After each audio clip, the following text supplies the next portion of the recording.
So if you saw the post I did on Facebook um, on Friday, I had a Labatai map. I had Labatai to Friedland map, um, and then I had commanding colors Napoleonic pieces, and so I just came up with a real simple like you know move and fire or move and fire and then do combat kind of game. And so it didn't go. I mean, it went fairly well. Most of the kids kind of got it, but there was some question, and so um, I, we're going to play it again. I think we'll play it every Friday because it's so big, and I can get 7 kids on each side playing. Um, and so we might do something different where we have one player is like the army commander, and and then the other 6 people on his team are going to be his core leaders, and kind of come up with maybe some objectives or something like that. So um, it has a different feel to it. So that way we can kind of mess around with it a little bit each time and do something a little bit different. So, but this was the first time I've tried that. I'd thought about it last year, but I wasn't sure how I was going to fit it in, and I had a couple of other games that I played. Plus, I was out for a portion of the first week with some medical stuff. So yeah, I think it's a good mix. I think it'll work well. So yeah, altogether fun. Yeah, sounds great. Yep. Let's see here. Good job. It looks like we've got Perry joining us. Hello, Perry. Hi guys, how are you doing? We're doing well. Good. Eric, are you a high school teacher? Is that So I am a fencing coach. That's been my profession of sorts for the last 20 some odd years. So I coached at the University of California at Irvine for about for 30 years. But that was just a wow. part-time gig. And then about 14, 15 years ago, I started my own club. And so it was basically running my own small business. So I've been doing that. I've got at this point, about 7 coaches that work with me, teaching both fencing and archery. Before the pandemic, it was a bigger to do. I had I don't know, about 9 or 10 coaches. We had 2 facilities. We had 300 or more plus students. And then when the pandemic hit, all of that just evaporated. So then what I've done for the last 2 years now is, after I retired from the university, my spouse, who teaches at this private school in Pasadena, they'd had a fencing team, and the gal who'd been the coach, who was one of my former students from UCI, she moved back up to Washington State with her family, and so then the program was sort of potentially at risk of either disappearing. So I was voluntold to start coaching by my spouse. So that's what I've been doing the last couple of years. So in addition to the history stuff that I teach during the summer at this school, then during the school year, I'm the head fencing coach, and I work with all the students, but I'm mostly work with the varsity students. That's sort of the main group that I work with. So yeah, that's my sounds story. great. Yeah. Now, I remember years back now that my father went to Hollywood High in UCLA, and he did fencing and saber fighting and all of that. I think he wanted to become an actor. Right. Then the war came up. Oh. So he ended up in the Pacific Theater flying airplanes. Well, he's still fighting. It's still tactics. It's still trying to outsmart the other person, which is what all the more fencing and sword fighting are. It's just a little slower, and you don't have machine gun bullets flying at you. Well, not too frequently, at least. So, Well, well, cool. Do we have Michael here? I know Don't David's see here. Michael. Well, let me text him and see if he fell asleep. Sometimes he forgets we have these little engagements. So I don't recall him saying that he wasn't available.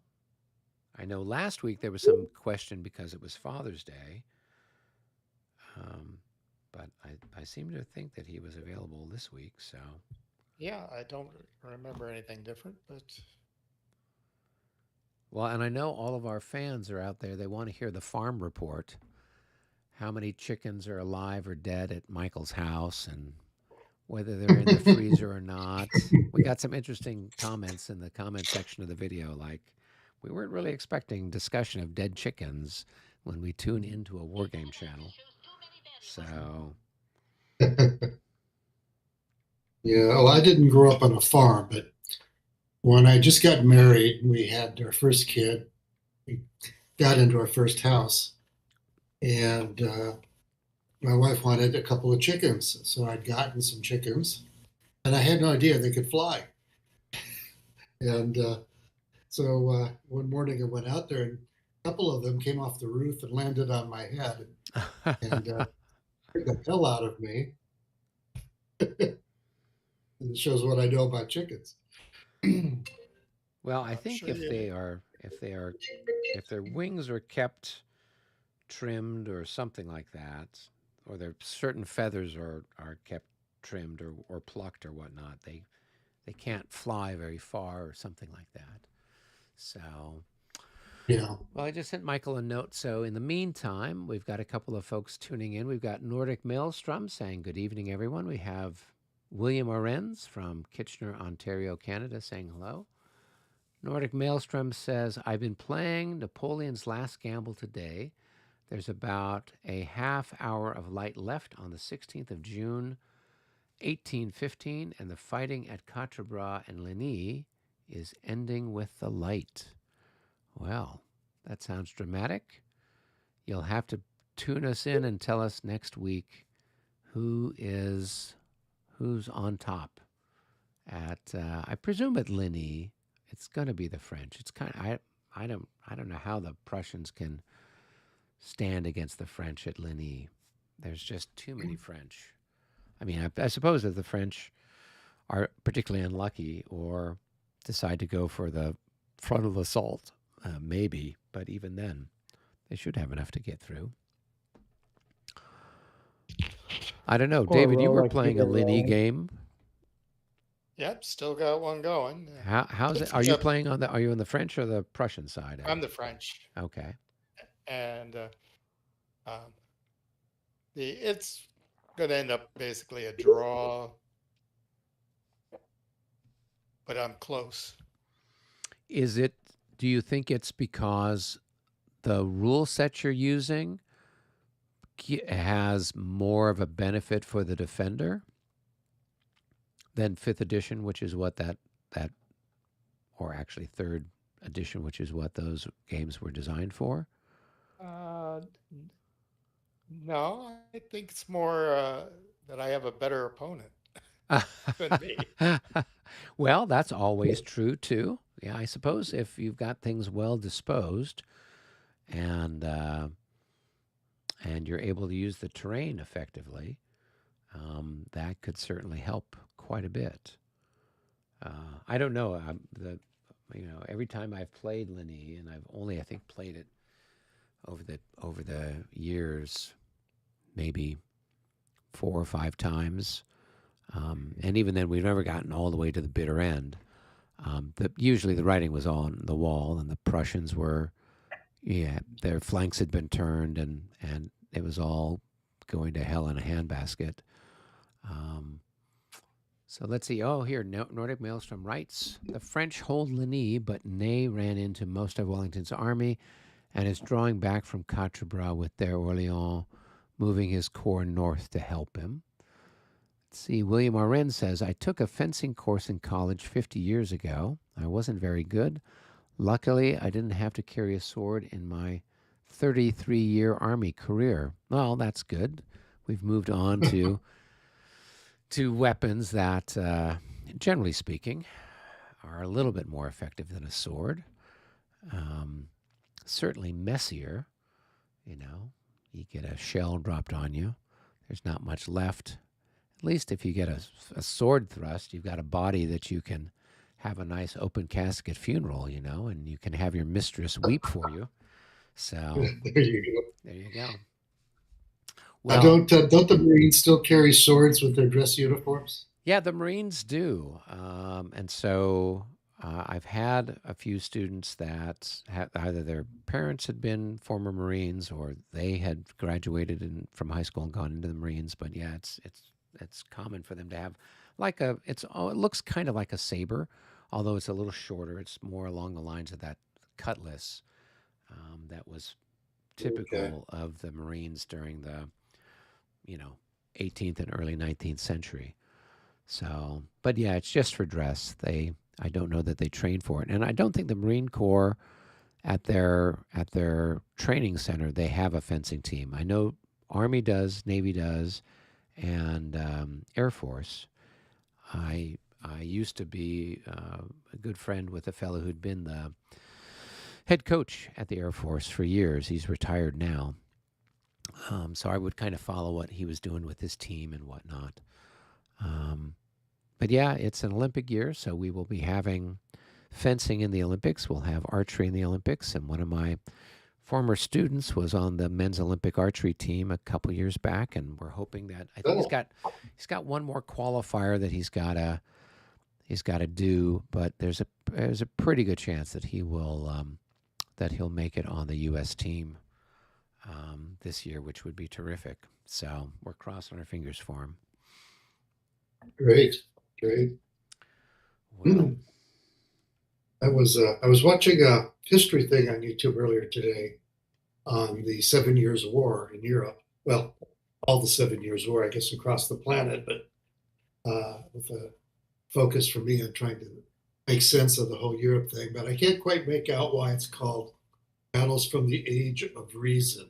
I'm not quite sure what was reasonable about any of it. well, during this time period, I mean, it's basically the Enlightenment is happening. So this is when Rousseau and Voltaire and all these other folks are writing and are basically coming up with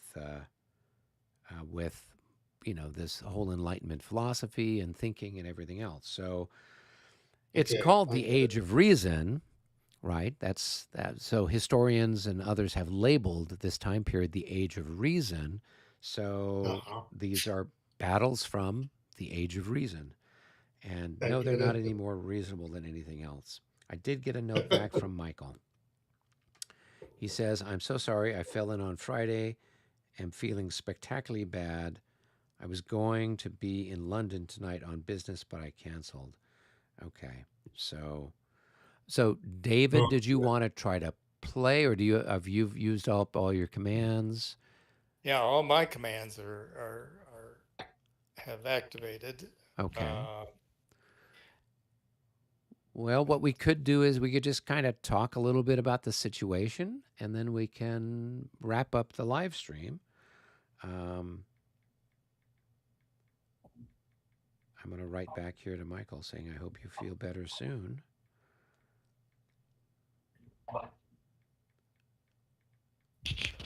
Just say something like we have our largest group of people watching ever.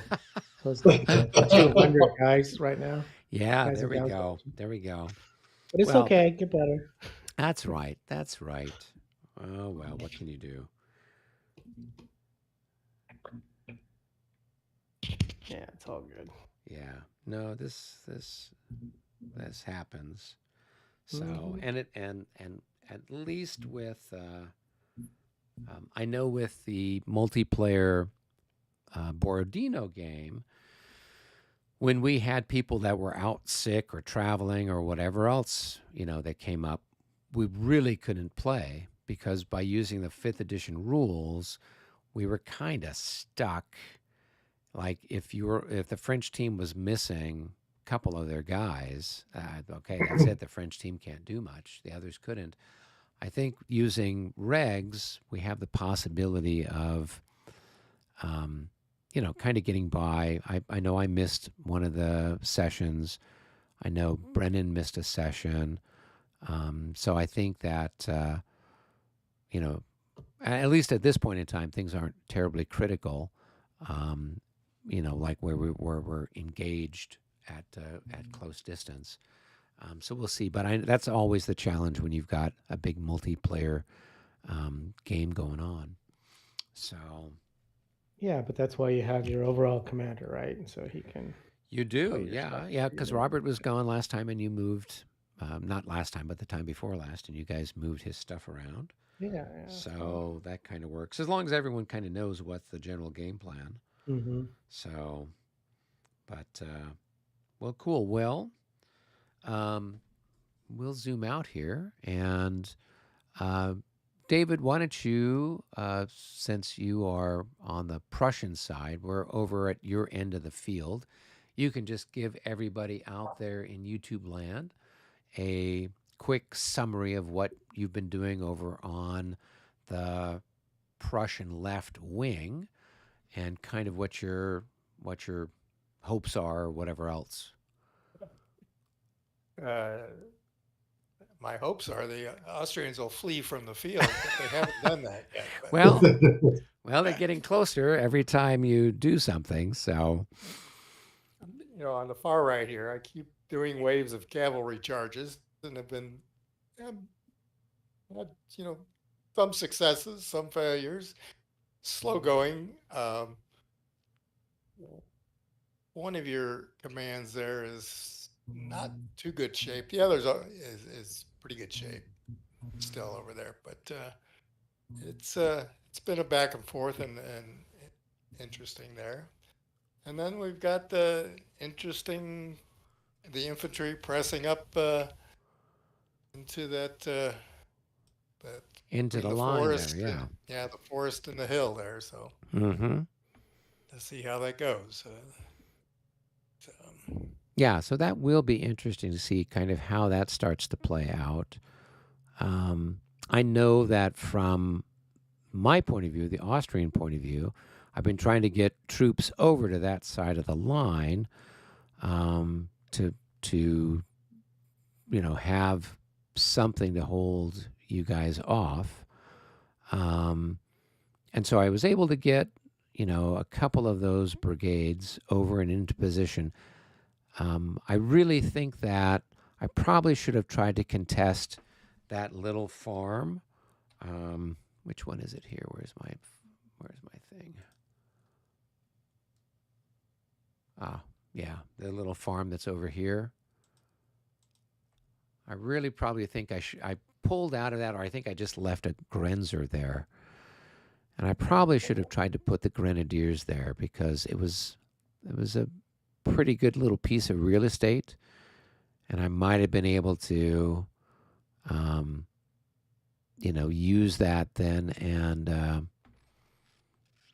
and then have my cavalry kind of shielded behind it in some respect. But I pulled back instead. So I think if I played it again, I think I try to fight to hold that a little bit better. Because once you got around through there, then it was pretty easy for you to kind of hit my cavalry from either side of that little walled farm. So I think the Austrians, but part of the problem is I didn't have any real other reinforcements anywhere nearby. Everything else starts so far away. So Right. it's a matter of how long my little Grenzers can hold out, how long my cavalry can try to do something. So for me, it's been a matter of like sacrificing the cavalry to give my infantry time to get over to that part of the world and to try to create some sort of defensive line. So yeah, we've suffered a fair amount in the process, but it was kind of a little bit of a trade-off. Um, and I really had thought that you guys were going to try to hit the line um, over further to the west. Um, so that way you'd have pressure on me on multiple points, so I wouldn't be able to, move troops quite so easily or redeploy troops quite so easily. Um, but yeah, right now it looks like you've got everything. All the Prussians are kind of coming in there between Kretschkor and this other little town over here whose name is impronounceable.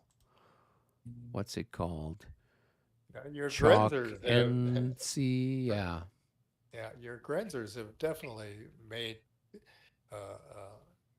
been very effective in that little area right there. Yeah, yeah, and I mean, if I didn't have those Grenzers, I would have been in, well, big trouble. But yeah, they are a very interesting unit, and they are doing the skirmishing that becomes that much more um, regular during the Napoleonic period. Basically, like slowing down the formed units, chipping away at them, um, proving hard to hard to catch. So yeah, they've done their part for the Empress. Um, and yeah, it was interesting. I know Michael had mentioned something about the um, some sort of revised bar rules that might adjust something with the Grenzers. Um, I don't know. I find them to be fairly effective for what they're supposed to be. Just a little, you know, irregular light infantry. Um, and I think you've taken a toll, or Michael's taken a toll on those guys with the artillery fire and whatnot. Um, so they haven't gotten away exactly scot free. But yeah, I think they've given better than they've received in that regard. Mm-hmm. So yeah, and I was commenting with somebody else that with the with these battles, they tend to develop, generally speaking, much more slowly than the Napoleonic ones that we're used to with the Yes. La Oh, Bataille. definitely. Yep. Yeah, They're definitely more plodding is it's kind of yeah. Well, with all of the stuff which is about the way that warfare was actually a little bit more. yeah, yeah. No, you're not making lightning redeployment from one side of the battlefield to the other. That's for sure. In the 7 Years' War, was there much in the way of cavalry charges, the way we kind of read about it in Napoleonic Wars battles? Yeah, I mean the cavalry was probably the most so so from what I know, and I haven't read much. As I mentioned in one of the previous um, live streams, there's a really excellent YouTube channel called House of History, where the fella has put together a series of a dozen or more videos looking at the specific battles of Frederick the Great and some of the others during the 7 Years' War. And it looks like there's a lot of combat that's happening, cavalry versus cavalry, usually out on the flanks. And the infantry are just kind of slugging it out in the middle. And the Prussians, being better drilled, um, their infantry tends to break less frequently. They tend to have a higher fire multiplier than the Austrians do. So in a sort of the infantry versus infantry, they tend to do a little bit better, even though in most of the battles they're outnumbered. And then the Prussians have excellent cavalry. David, uh, looking at, I mean, you played the Austrians at Prague, and now you're Yes. playing the Prussians here. Do you see that the Prussians are a step or two better Uh, than the but, Austrians. well, definitely the light cavalry is definitely better. The heavier cavalry was a little more on par. Yes, and definitely at Prague, the heavy cavalry wasn't any. I would say it was about on par with the Austrian cavalry. The Austrians just had more heavy cavalry at Prague. Um, but yeah, the light cavalry, Zieten's stuff is just absolutely glorious. Um, and I use them to great effect there against you at Prague, and you're using them to great effect against me here. And I think the big part of the challenge is, and this is what I noticed at Prague, and what I was trying to figure out a way to do, is you the cavalry is very vulnerable to artillery and musket fire, um, but the that you don't have like horse batteries attached to your cavalry detachments, which is what comes along later during the Napoleonic period. I mean, if I had a couple of artillery batteries over here, you wouldn't be having these big stacks of cavalry attacking my stuff. You'd have to spread it out a little bit. You wouldn't necessarily have to you'd have to be more Hmm. cautious. And that was the one thing I noticed at Prague was just like I'm like I need some firepower over here, because you would get those big stacks of Austrian cavalry, and they would just come in and shred my poor little Prussian heavy cavalry because I didn't have a big stack to counter you with. Um, and so, what I'm trying to do, if you see there behind the lines, I've got all those Grenzers. I'm trying to get a bunch of them, if I can, into the woods. That's then going to basically play havoc with your cavalry because then I can shoot out of the woods. If you try to charge me, I can retreat into the woods. So I'm really safe there from a terrain point of view. And then if you try to move up your infantry, I can take shots at them too. So I would have liked it if all those Grenzers were on the other side of the map instead of having to march, for the last, I don't know how many hours they've been chugging across the map. But the idea is that that's the ideal terrain for them to be in those woods where they can fire, they can retreat before charges, they've got all the perfect benefits.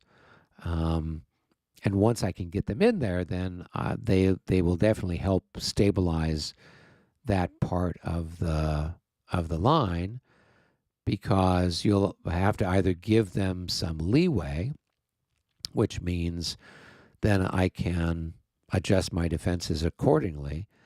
Um, or you'll have to kind of hang back and leave some cavalry to protect your infantry. Otherwise, I can put skirmishers out in front of my line to prevent your line from engaging my infantry line. Yeah, so there's a real then sort of a balancing act that'll happen here once I can get those Grenzers into place. Um, and that should I'm hoping that will help stabilize the situation, um, because I don't have a lot of my cavalry's gotten pretty badly mauled, so it's really a case of what I can do to try to use that other command and try to use the terrain and the Grenzers to better effect. So, but that's kind of what I've been looking at. And yeah, and then we'll just kind of see. I know that if you guys end up losing this one, it's not the end of the world. Frederick lost it as well, so you can't say you can say, well, we did as well as Frederick. you But, know. so that's the history channel you mentioned that I was watching. And he actually does a very good job of laying out kind of the positions of the armies and during the battle and outlining how they progressed during the fight. Yeah, So he's got some good animation too. And as a yeah, narrator and a writer goes, he does a really good job presenting the material. So yeah, when I first started playing these games here, with David and Michael here a year ago, I found that channel. I was like Googling, 7 Years War battle, blah, blah, blah. And one of his videos popped up. And I'm like, oh, hooray. Because otherwise, to be honest with you, I knew nothing about the 7 Years War. I knew a little bit about what was going on the North American context of it, where we've got the French Indian Wars, we've got the stuff going on in Canada and along the Great Lakes and whatnot, but not so much with the European side of things. So Mhm. it's been a chance for me to learn how that works. Right. Well, and back to the original question on the cavalry was I think the cavalry doctrine during the 7 Years' Wars was completely different than it is than what came to be during the Napoleonic War. They, as you said, they put it out on the flank. The cavalry fought it off, and then if they didn't run off chasing the other one, they'd turn around and then they'd maybe come in and hit the infantry. But that was uh, their main goal was to fight the other cavalry and drive it off. Right, and that's different than what you start to see during the Napoleonic period, where you've got the cavalry sort of interspersed behind the infantry. More combined arms. Yep, more combined arms. So then, when the infantry, gets a break, gets the other infantry to break opposite them, then the cavalry is in a position where it can kind of swoop it and capitalize on that. Oh, breakthrough, kind of like the tanks in the Eastern Front, huh? Yeah, Mhm. kind of like that. While here, it's not. It's used in many ways the same way that it was used in ancient times.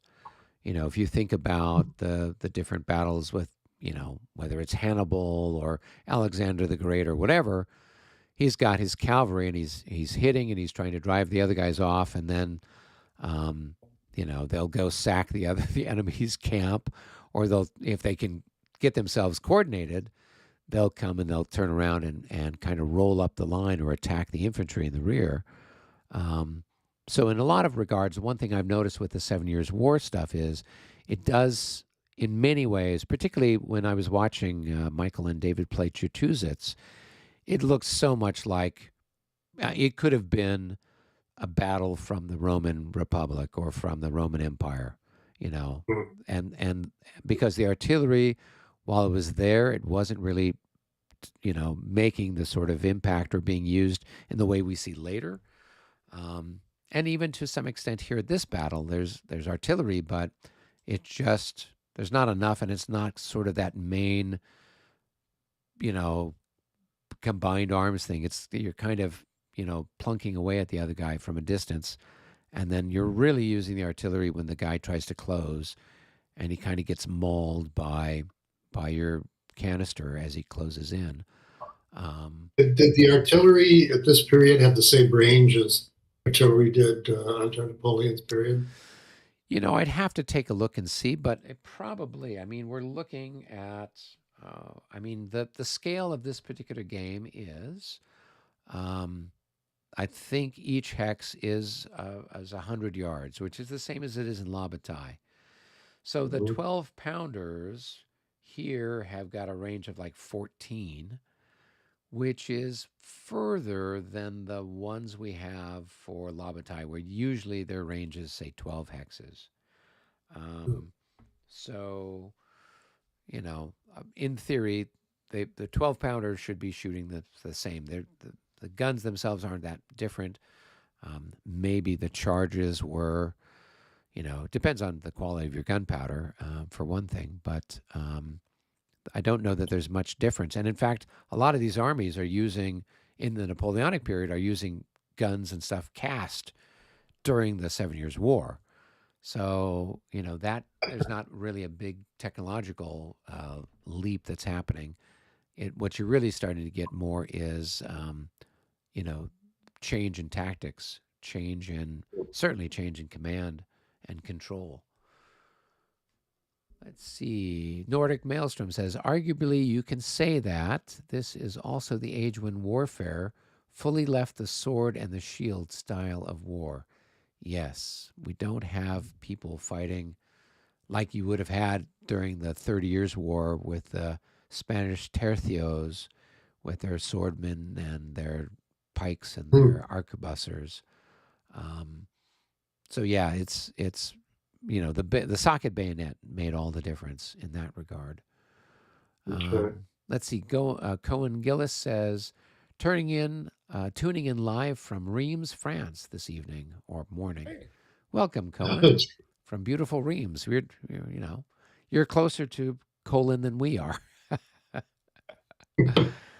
Nordic Maelstrom writes, the artillery range is comparable throughout the two periods. And then he writes the same for the muskets as well.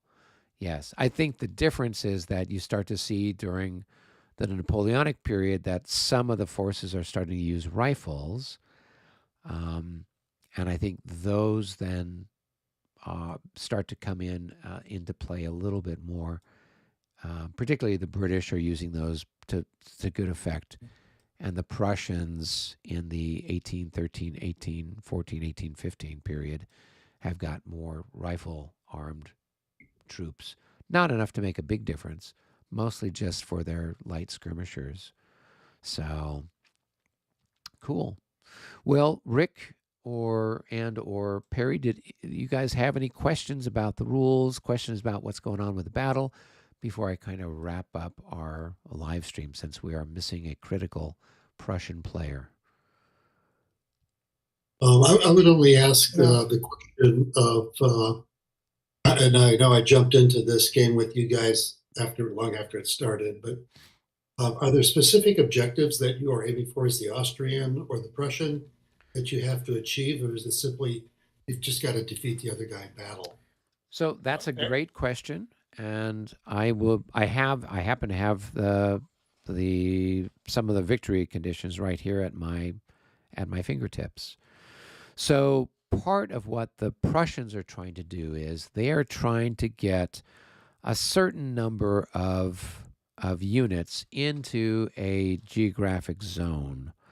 So you can see that there are a series of roads or these trails that lead down to the southern map edge. And so some of these different areas then are being used to kind of force the Prussians to come and make an attack. And so you've got to get a certain number of Prussians. So for like a major victory, the Austrian army morale has to be at 25 or higher, and the Prussians have to have at least 40 infantry and or artillery strength points and 40 cavalry strength points, all in good order and morale, on or west of the minor road that runs from C70 02012 to C4207. So I'm not sure exactly where that's at, and south of 41. So if you can kind of imagine that there's a box over here, and let's see, 4012, 40 C4702, and up to 4207. Oh, yeah, so here's 4207 right here, right? So they're here from here down. So they have to be west of this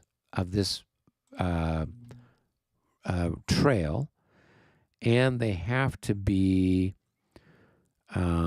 south of 41. So here's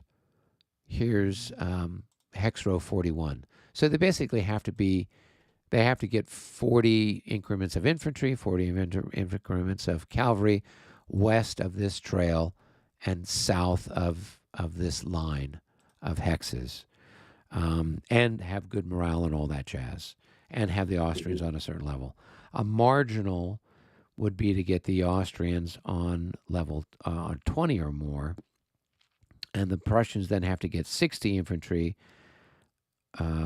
strength points and 60 cavalry morale west of the road that runs from east 3701. So they have to do stuff further over here by this road that runs, I believe, through the woods. They have to get a whole bunch of stuff over here, west of it and south of what? Hex 36 something, which is this one here. So they basically have to kind of get a bunch of stuff over into this zone, which is kind of what it looks like the Prussians are trying to do. They're sending a whole bunch of stuff over to this part of the universe. So that would get them a marginal. The Austrians get a marginal if they prevent any type of Prussian victory, and their morale can't be greater than 25. So if the game ends, the Prussians don't have a victory, and the Austrian army morale is 25 or less, then it would be an Austrian marginal victory. An Austrian major victory would be that the Prussian army is at 25 or more, and there's fewer than 40 Prussian infantry artillery in one of those little zones that we talked about. And a decisive would be Prussian army morale is at 25 or more, and there are fewer than 50 Prussian infantry, artillery, cavalry, whatever, in some of this stuff. And the Austrian morale is in excess of 20.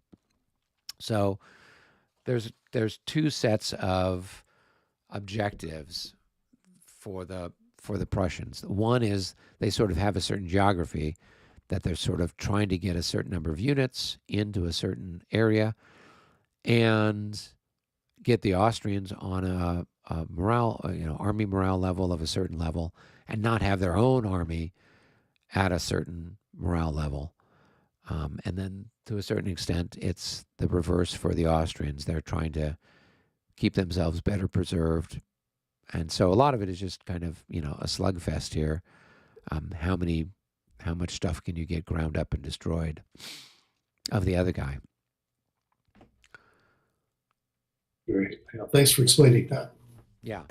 And this is what, and so depending, for example, the game that we played of Prague, well, I guess it was last year now.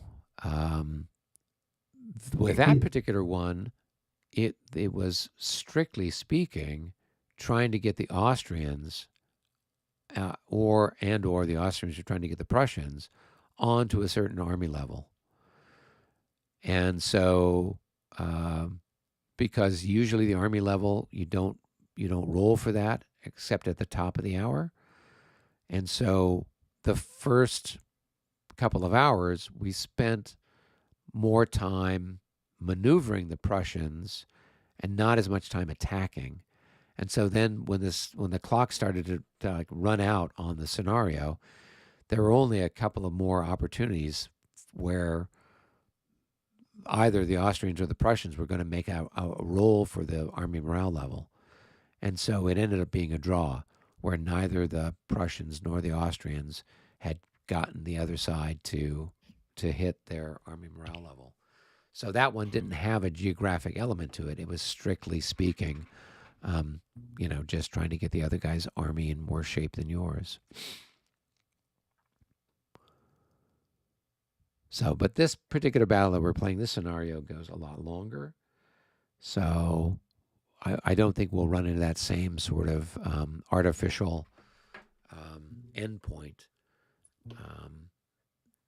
So I think we'll be able to, there'll be something that'll happen at some point. Rick, did you have any questions? No, not really. I'm just waiting to see if I'm going to be able to kind of do what I'm thinking of doing, if the system supports it. Well, part of it is going to be how. So one of the unique things about this particular game system is the advancement of the end of the turn track. Mm-hmm. So if the die rolls are in excess of, I think, 11, it pushes the end of the turn track up, up, up, and up. And there's been a few occasions where the Austrians haven't been able to move all of their commands by virtue of the fact that the turn ended before I was able to activate everybody. Right. And because Frederick is a better commander, he's got a better die roll modifier for the initiative. The Prussians were getting their stuff done while I was waiting and waiting and waiting for the Austrians to get an activation. And so that's something that is an interesting factor in this game, where as the day goes by, the turns go by faster, and it's possible that you don't get to move everybody you want to. So I thought that's a kind of an interesting mechanism. And with each new hour, typically it's getting shorter and shorter and shorter. So depending on who you've got, Mhm. you know, you might have a plan for something, but whether you have a chance to actually execute it is completely up to the rolls of fate. And if the turn progresses too rapidly, and you're the one who doesn't have the better initiative, there's a good chance that your units are going to, a lot of them are going to sit idly by. Since we're on the defense, that's not as big an issue, but it's always nice if you can move all your units. So You use this word I've never heard before, defense. You might have to explain that to me. yes, this thing called defense. Come on, you've had to have played some games where Yeah, the best defense is a good offense. I'm all in. okay. Well, that is, in theory, it might work. I mean, here I've done a few things where I've made some localized counterattacks. So that certainly happened over with some of the cavalry action that took place over on the Austrian right. And here he brought up, that infantry unit, and I sort of swung a unit out to attack him in the flank. So there's stuff that can be done, but with the Austrians, I'm not sure as far as with being the attacker that it is very much like the regs, where the attacker rolls first for their close combat to see if they're going to go in, and then if they succeed, so it does benefit to be on the defense. Because there was, in fact, this turn, I think David had a couple of charges he had planned, and he rolled badly on one of them, and so therefore the unit didn't didn't engage. Yep. Yep, and so given the generally lackluster morale of the Austrian forces, I'm a little hesitant to go throwing them in just yet. So we do have a slight morale benefit. I mean, we're only got a +3, I think, on our roll, while Right. the Prussians right now have a +7 on their morale check because of their army level. And so depending on what happens, ours could, stay the same. It could get worse. Theirs could stay the same. It could get worse. So, when that, if you think about it, I mean, they're talking about when they say the army morale level must be 20 or more. That's a +20 on your morale check. Every morale check. I mean, that's Yeah, just like, it's terrible. And so, that's a 20% detriment, or, on a percentile dice, the way they're rolling things. So if things get that bad, then that could tip things really badly one way or the other.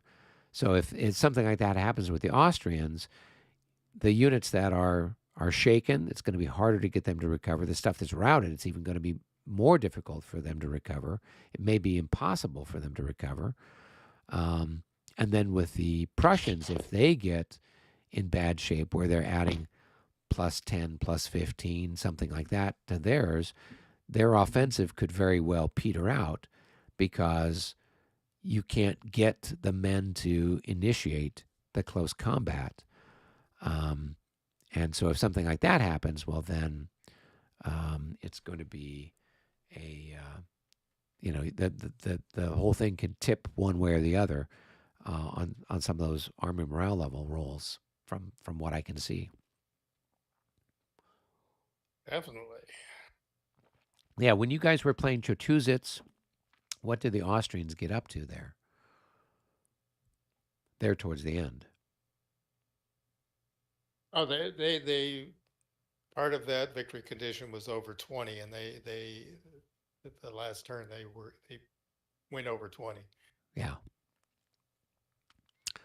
Yeah, so once that happens, then it's really bad. It's kind of like the equivalent of La Bataille, where you're on morale level 3 and you've got a +9 or whatever on all of your morale checks. This is kind of the idea, except it affects not just a single corps or a single division, but it affects the whole army across the board. So that's that can be problematic, to put it mildly. Any other questions or comments, gentlemen?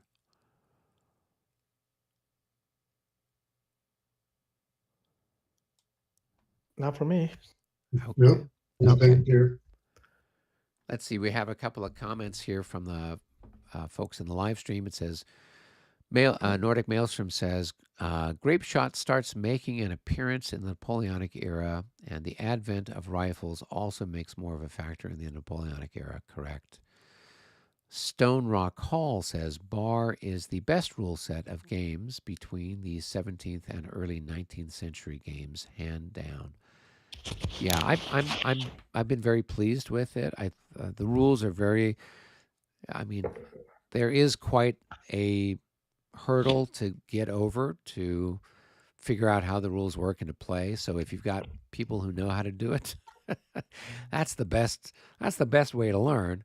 But short of that, it does take a little bit of time to figure out. But I think once you do, it's certainly worthwhile.